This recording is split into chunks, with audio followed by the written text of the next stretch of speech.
Hello, ladies and gentlemen. My name is Jonathan Mejia, and welcome to the Jonathan Mejia Show, or just the Jonathan videos or vlog.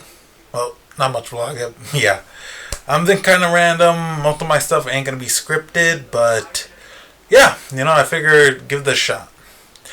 Now, in most of my videos, I'm usually gonna be talking about topics, important ones, or messed up ones, or even ones that I feel like should be, seriously dealt with. And right now, I'm going to do a serious one. It's about OCD, or mental illness and mental health.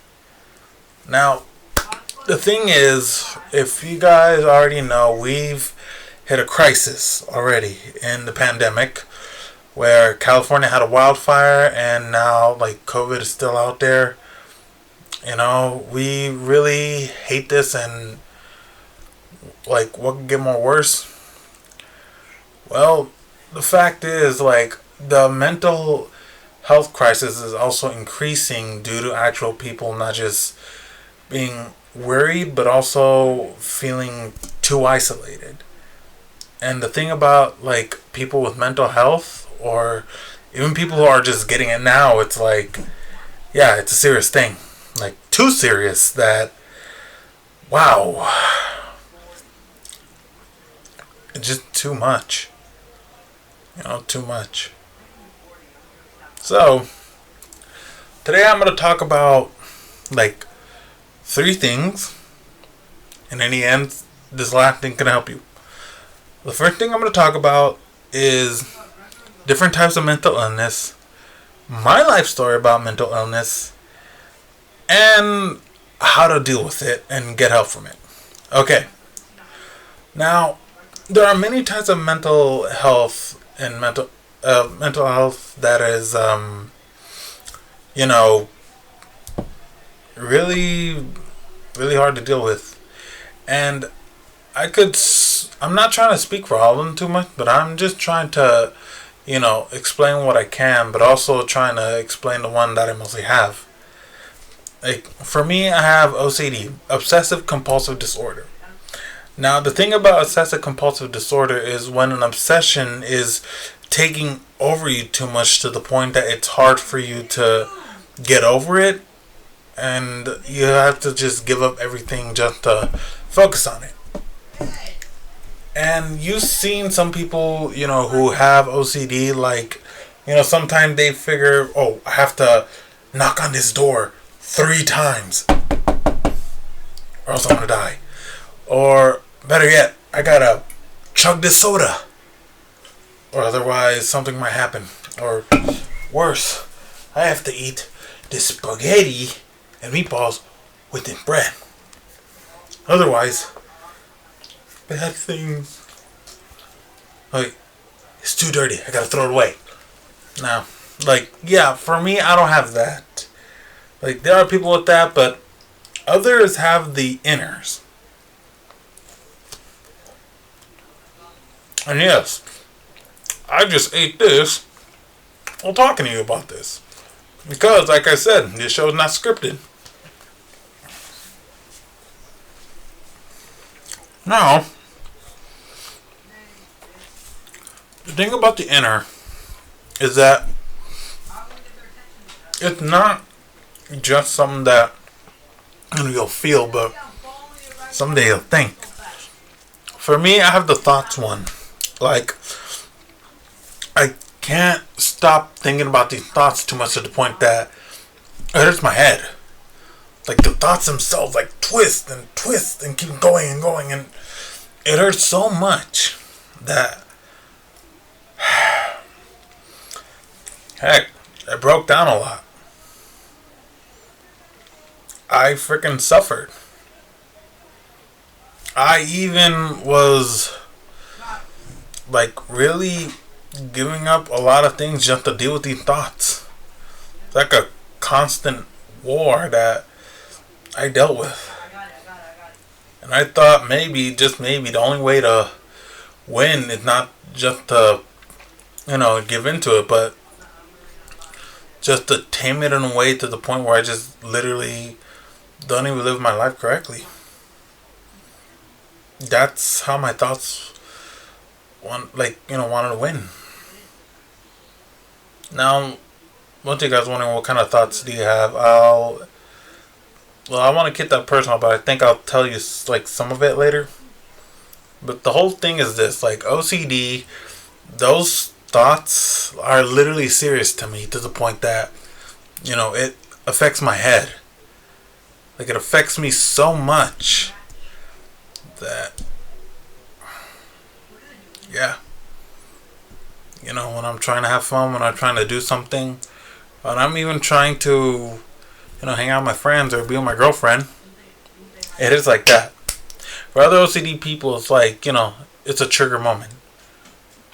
Now, a trigger moment is when they see something they're obsessed about, or they hear it, or they feel it. You gotta do it. That's how it is. But what about other disabilities? Okay. They're bipolar,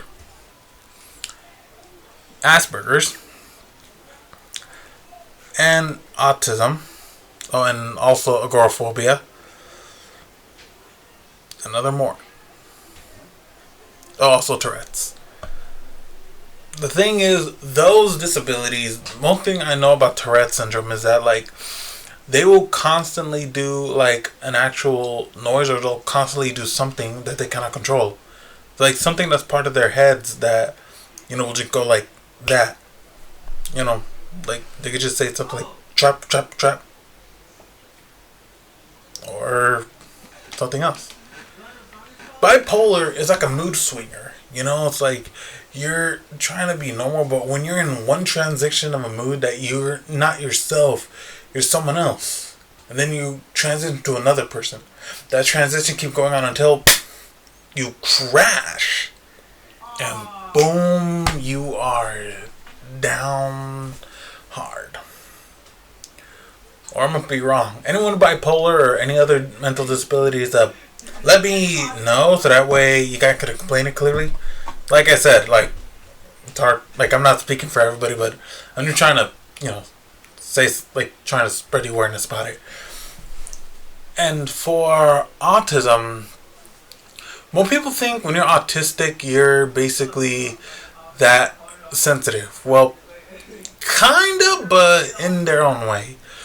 You see, the thing about autism is, like, you're basically, like, that sensitive and, emotional sometimes.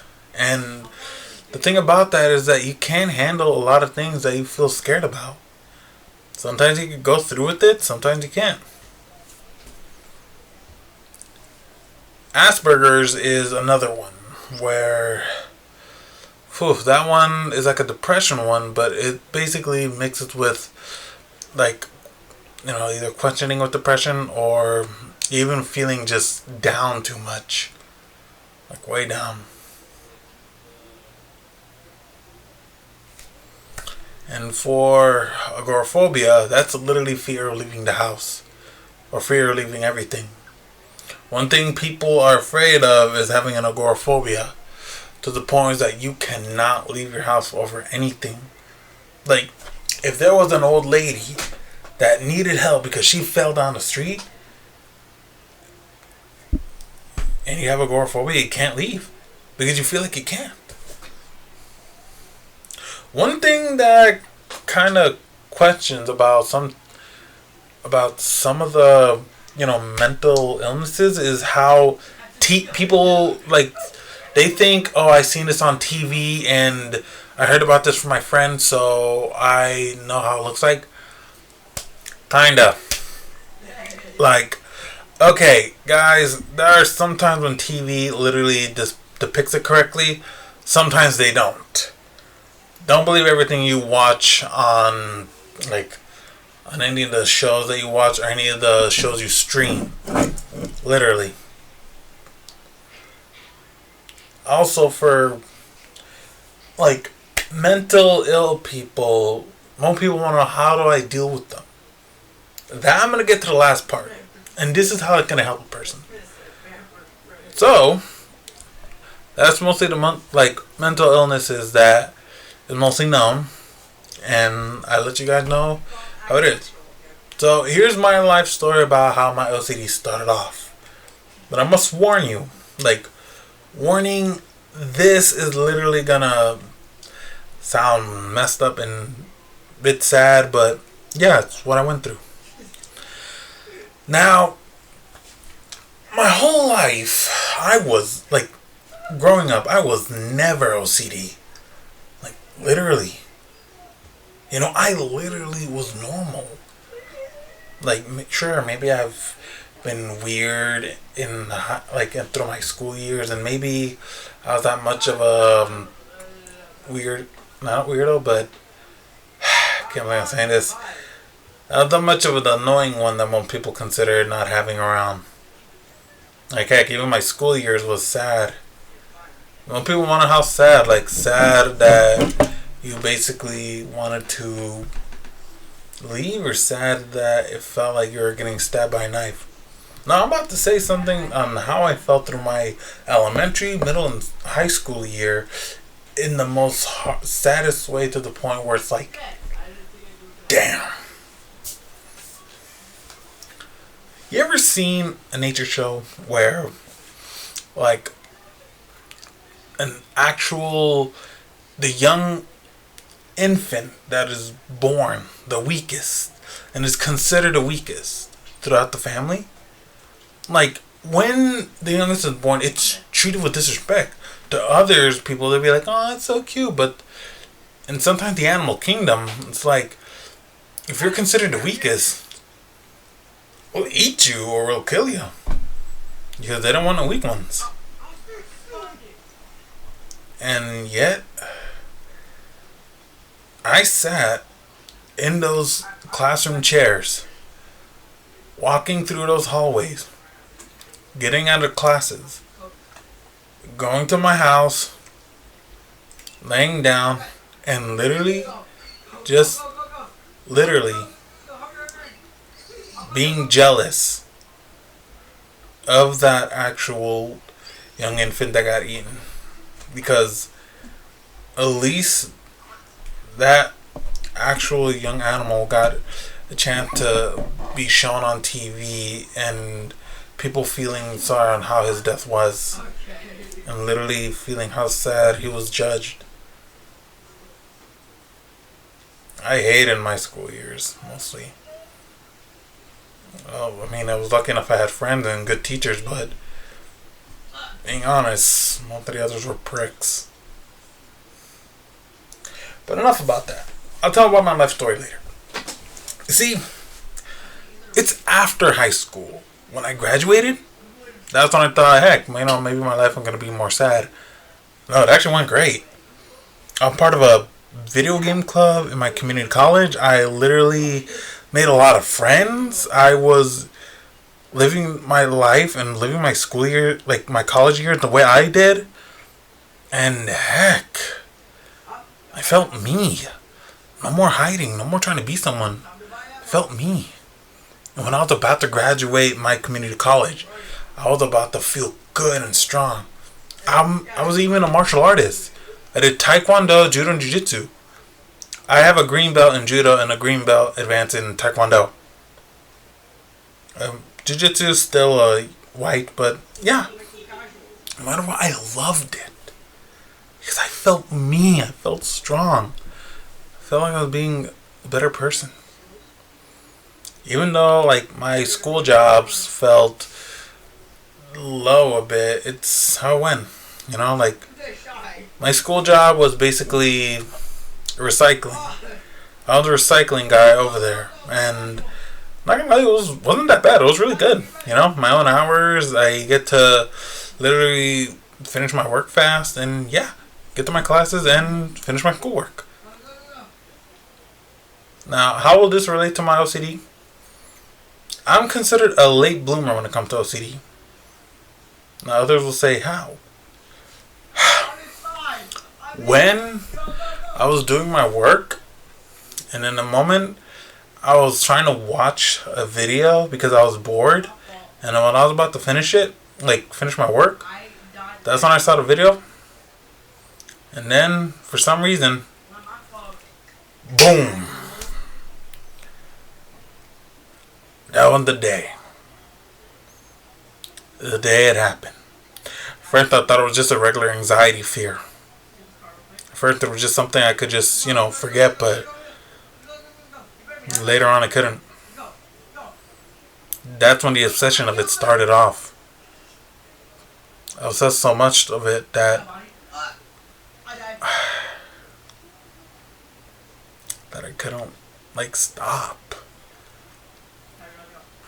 And I kept feeling afraid and down about it. Every day I would not just research about this, but every day I would feel scared. Even in my classes, I was about to fail them because of this fear. I was literally dropping almost everything for this. I was lucky enough to have a good school therapist over there at my community college, but for God's sake, this was my last semester. I was about to graduate, and oh my God, that feeling, I couldn't control it. It took over me to the point where I broke down a lot. I broke down in front of my therapist, broke down in front of my girlfriend. Friends saw me partly broken down. Even my parents saw me a bit broken down one time. Thing was, I thought maybe I could get the right help from this by going to the doctors, but yeah, never go to an emergency room. Doctors, they'll literally try to put you in a crazy house. Throughout the years, I didn't have that much help. I dealt with it on my own to the point I didn't know what to do. Till one day I found an actual right person who I could talk to, a right friend, and surprisingly he helped me out. And it was more better when I literally was finally trying to get the help I need. And this was after I graduated community college with my girlfriend. Yeah, me and her graduated together. See, afterwards I went to SO State, but my problems were still big there. My OCD was getting triggered sometimes, so I needed help, and I was lucky enough to have one person to talk to. Then later on I figured, heck, I'm getting better, maybe I'll go good again. See, here's the thing about mental illness, people. This is something in common. When you're at a moment you're feeling good, sometimes you're going to crash. And most of you guys hate that.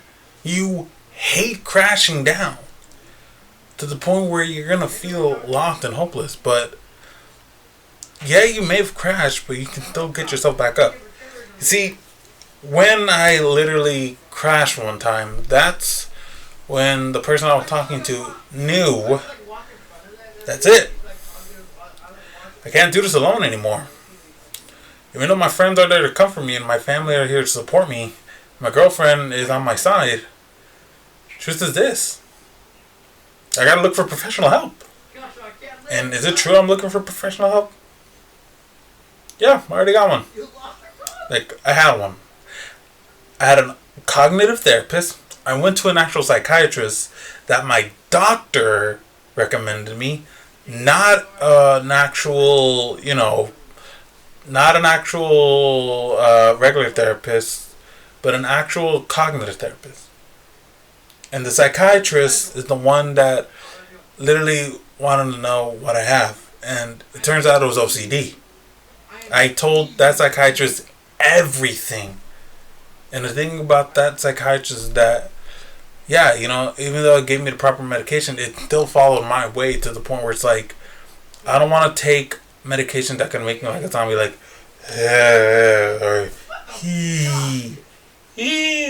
no.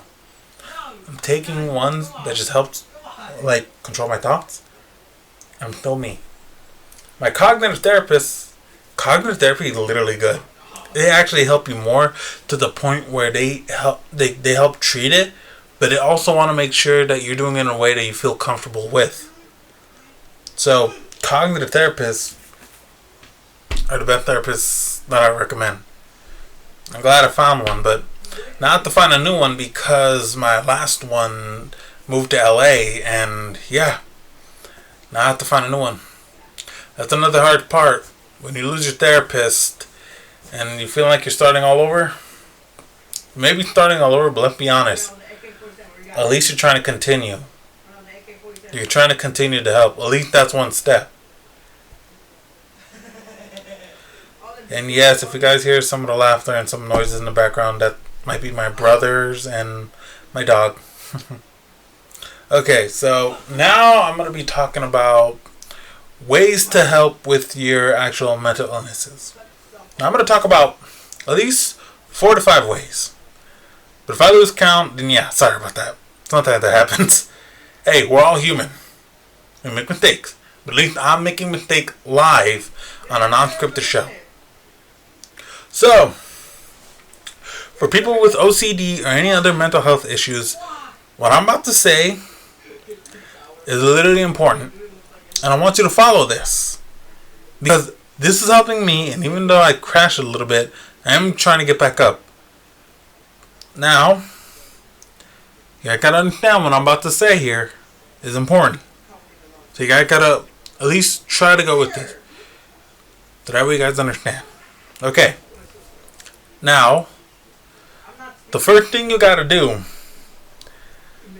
like the moment you have any kind of anxiety stuff or actual feelings or anything,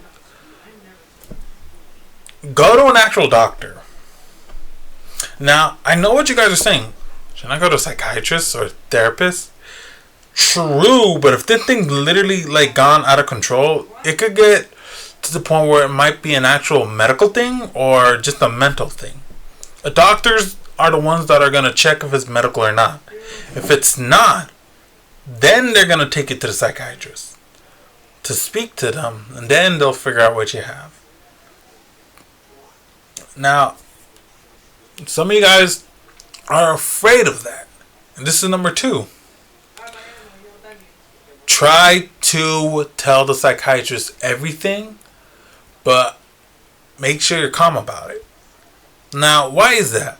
Sometimes we're like, when you're a natural mental illness person or anybody with any kind of mental disability, it's like we're afraid to tell our therapist or our psychiatrist everything because we get the feeling they might send us to a crazy house like that, or they might lock us up or medicate us like zombies. But yet, it's like that's the kind of fear that is pushing us away from getting help. Because the truth is this, is that no matter what, you guys need to have the professional help. Yes, you can have your friends to help you out too. You can have your family too, but the truth is you need to speak to a professional that knows how to literally help you, not just in the right way, but in the right way mixing in your way. Because that's the only way you're going to get the right help. The third, after you get a diagnosis from a psychiatrist, and you are maybe taking some medication or something, this is important. Find a cognitive therapist. Now, or a therapist, whatever one works, but most people say, but wait, I already have a therapist I can talk to. And alright, I'm about to say something and most people can relate to this in therapy. Do you talk to a therapist that you just want to tell your problems to? But if you're a mental illness person, like, if you have that kind of situation that is revolving around mental illness and you just tell your therapist about that and they just listen, don't you get mad that they don't do nothing? Exactly. You see, the thing about cognitive therapy is that, like, that actual therapy literally helps. They're known as CBT, cognitive behavioral therapy. They're meant to help with mental ill people. Like anybody who has any kind of mental illness. Because that's the way their job works. They don't just talk. They try to find solutions. They try to find ways that you could deal with it and you can still go on with your daily life. They try to find ways that will help benefit you guys. Either way, it's just going to be good to literally go to one. Because you're paying them to help you. You guys are scared to get the help. But that's also part of the mental illness talking. Sometimes we don't want to admit something's wrong with us, but in reality we have to. Otherwise, we're not going to get the proper help we need. Now, number 4. Be open about it. Now, what do I mean by be open about it? You see, when I told you part of my life story about my mental illness, you saw that I started off with wrong orderly way a bit. I first went to a therapist, then to the wrong doctor, and then I was a bit open with my friends, some of my friends and family, and then that's when I got the right help. But the real reason why in the next step you're going to have to be, like in this one, it's important to be open about it, is so that way everybody can understand you more better. So that way they don't want to trigger you, so that way they know like either what to do or how to at least handle you sometimes. And the thing is this, it's like most people are afraid to say this because in honesty, we're just afraid of being judged. Like, you tell your friends and you just think they're just gonna say, oh, you're a crazy guy, you know, like, yeah, I knew something was wrong with you. I knew it. Yeah, I knew you belong in a psych ward, man. Or maybe we might tell our families. Sometimes our families are they're gonna say something like this: you don't have it, man. Right? You're just like tired, just bored. Even if you did, just toughen it up, man. Just toughen it up. You don't need anything like special. Okay? We do it on our family's way. And our family's way is to be strong and to literally ignore the problem. That's it. That's the only way you're gonna go through with it. In honesty, sometimes that doesn't work. But when you know you're getting the professional help, that's when you know you're doing it in your way. Because in this, alright, the last one, number 5, or yeah, I lost kind of it. Sorry, but the last one also reflects on the one I just said earlier. Accept it and treat it. You see, the thing is, when you're open about it and you tell everybody, that's the thing about the acceptance parts, because you basically know something's wrong with you. And you're tired of living in the shadows about it. Because that's also affecting it too. Like the moment you live in the shadows with it is the moment you're also making it worse. And you're afraid the family might judge you. Maybe they won't. Maybe they'll help you. Or they'll support you with the help. You also need to understand is that you can't keep hiding this. Otherwise it's just going to hurt more. And believe me, it will. Either way, guys, you guys gotta get the help you need. But you also gotta be open about this. And you really need to make sure. And make sure that when you're going through with this, that you're still who you are. See, the thing is, I know what others are gonna say. But aren't we all crazy? Like, you know, aren't we? Isn't that just being human? Like, you know, we're all crazy.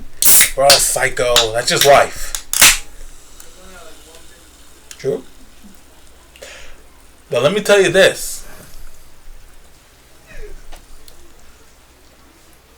Are we crazy in a way where everybody has mental illness, or are we just crazy in a way where we're just being who we are?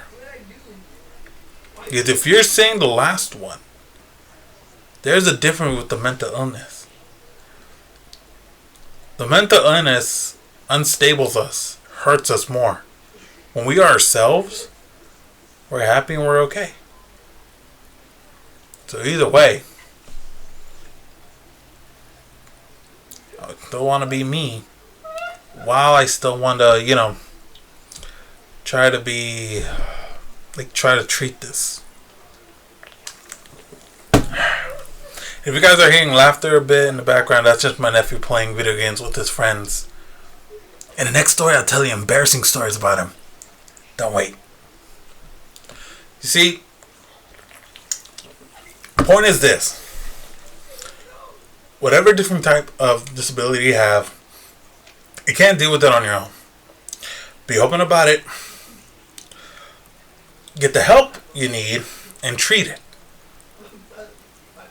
And others will keep saying, when will it end?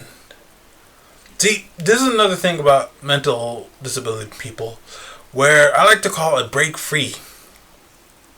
An actual break free moment where you fully break free from it to the point where you're finally you and you finally feel free from it. Sometimes, like, the one thing that gets us worried about that is, how long does that moment last? Or my mental disability, like, is it still there? Sometimes and sometimes not. The truth is, the only way you're going to get through this unless you get the actual help you need, and unless you also be open about this. Because in honesty, guys, living in the shadows and wearing that mask to make it look like that you're okay is not going to work. It's actually making it worse. You got to take it off. Like, literally. Thing is, loneliness or not, we need the help we need. Like, yeah, the only way we're also going to get through it is by, like, us trying to, believe in us ourselves. Like, you got to literally understand that the only person that needs to not just be strong, but to literally, go through with this is you. Like, yeah, your family may have said, you gotta toughen it out and be strong. Okay, but you don't have to do it their way sometimes. You gotta do it your way. Like, for me, I could have been the,